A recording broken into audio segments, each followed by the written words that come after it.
Have you ever walked past a seemingly ordinary store in late September, only to find it transformed overnight into a cavern of glowing pumpkins, haunted masks, and endless aisles of costumes?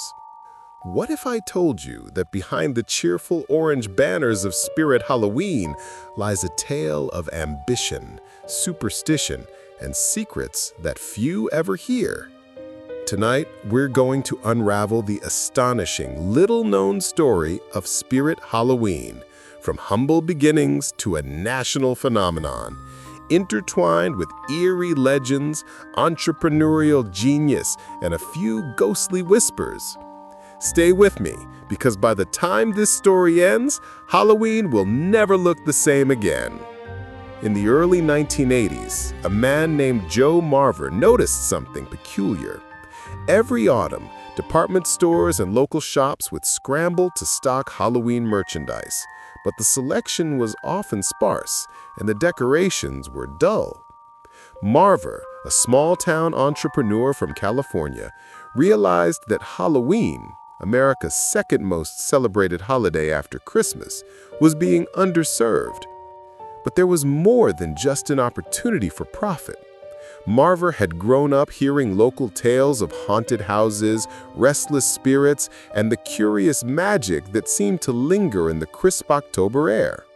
He wondered, could there be a way to combine the festive excitement of Halloween with a hint of the supernatural? Something that would capture imaginations as much as wallets. By 1983, Marver launched the first Spirit Halloween pop-up store in a vacant pharmacy in San Francisco. It wasn't just the colorful costumes that drew crowds, though the aisles brimmed with witches, vampires, and clowns. No, it was the sense that the store itself was alive. Employees reported strange flickers of lights even after hours, mannequins that seemed to shift positions, and the faint smell of autumn leaves that lingered too long. These oddities, Marver realized, only enhanced the experience. People came not just for the products, but for the thrill. What began as a single location quickly became a blueprint for a national phenomenon. Marver's concept was simple but revolutionary. Open temporary stores in vacant retail spaces from August through October, then disappear once the season ended. This allowed Spirit Halloween to bring a vast inventory of costumes, decorations, and props to neighborhoods without the overhead of permanent storefronts. By the early 1990s, Spirit Halloween had over 50 locations across the United States, and the company had mastered a curious art, creating a liminal space, a portal between ordinary life and the fantastical realm of Halloween. But with growth came rumors.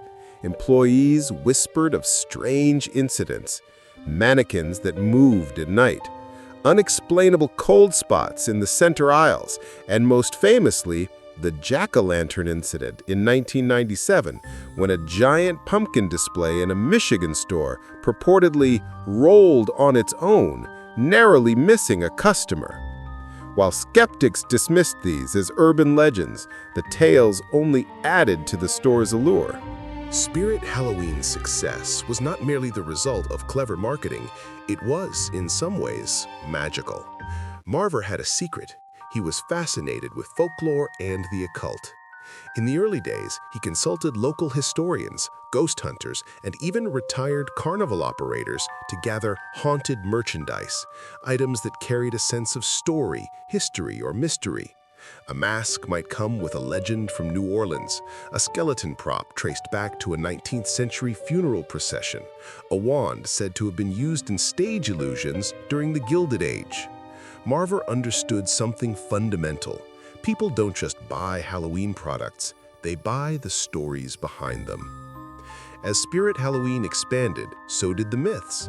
Employees across different states reported hearing whispers in empty aisles or seeing the flicker of a candle's glow where no candle existed. Customers sometimes claimed that certain masks or props called to them, that they couldn't leave the store without picking up a specific item.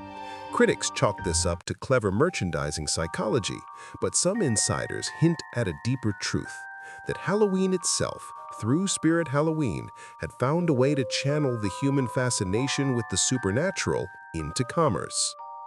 Among the most persistent legends is the story of the Phantom Clerk.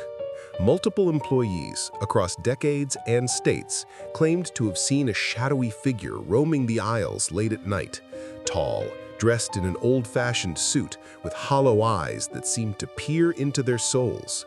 Security cameras often captured nothing, yet the reports were eerily consistent. Some believe this figure is the spirit of a 19th century shopkeeper forever bound to watch over Halloween merchandise. Others insist it's Marver himself, somehow preserved in the company's ethos, ensuring that each store retains its mystical edge.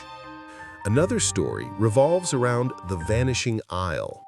Employees sometimes reported setting up an elaborate section of decorations only to return the next morning to find it rearranged, or worse, missing entirely.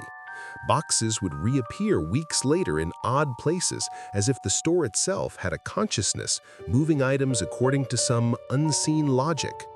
Those brave enough to explore the layout late at night spoke of feeling guided by invisible hands, as if the building itself were alive. By the early 2000s, Spirit Halloween had cemented itself not just as a retail giant, but as a cultural icon. The stores became seasonal pilgrimage sites, particularly for teenagers and families. Social media added a new layer of fascination. Photos of elaborate displays, DIY haunted sections, and eerie mannequin arrangements spread rapidly online. The company's collaboration with films, horror franchises, and celebrity-endorsed costumes only deepened its connection to the public imagination. Yet, amidst the commercial success, the whispers never stopped. Some stores, particularly in old repurposed locations, became the center of legends. One famous case involved a 2006 Spirit Halloween in a former bank building in Ohio, where employees reported hearing faint piano music and laughter echoing through empty corridors. Paranormal investigators who visited the site claimed to capture EVPs, electronic voice phenomena, strange childlike voices whispering, "Take me home." Today, Spirit Halloween operates over 1,400 stores across the US and Canada. It remains a seasonal phenomenon, but for many, it is more than just a retailer. Spirit Halloween embodies the American fascination with the spooky, the playful, and the uncanny. It taps into the human desire to connect with stories, legends, and the thrill of fear, all in a safe, consumer-friendly package. Even now, employees report subtle oddities, mannequins with slightly shifted poses, props that seem to have changed overnight, or the soft echo of laughter in an empty aisle. These occurrences, while often shrugged off by management, fuel the ongoing legends that surround the brand.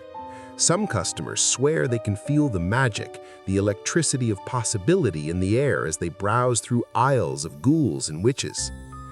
In the end, Spirit Halloween is more than a store. It is a portal, a doorway into the American psyche, where childhood memories, folklore, and commerce intersect. It is a place where ordinary retail meets the extraordinary, where every mask hides a story and every jack-o'-lantern flickers with secrets. And perhaps, if you wander through the aisles late at night, you might catch a glimpse of the Phantom Clerk or hear the whispers of past Halloweens, reminding you that some magic never dies. It just waits patiently for October. So, the next time you see the orange banners pop up in an empty strip mall, remember, Spirit Halloween is not just a store. It is a story, a living, breathing narrative of ambition, folklore, and the uncanny. From Joe Marver's first vision to the sprawling empire it is today, Spirit Halloween proves that in America, even retail can be haunted, even commerce can tell tales, and every Halloween has a history waiting to be discovered.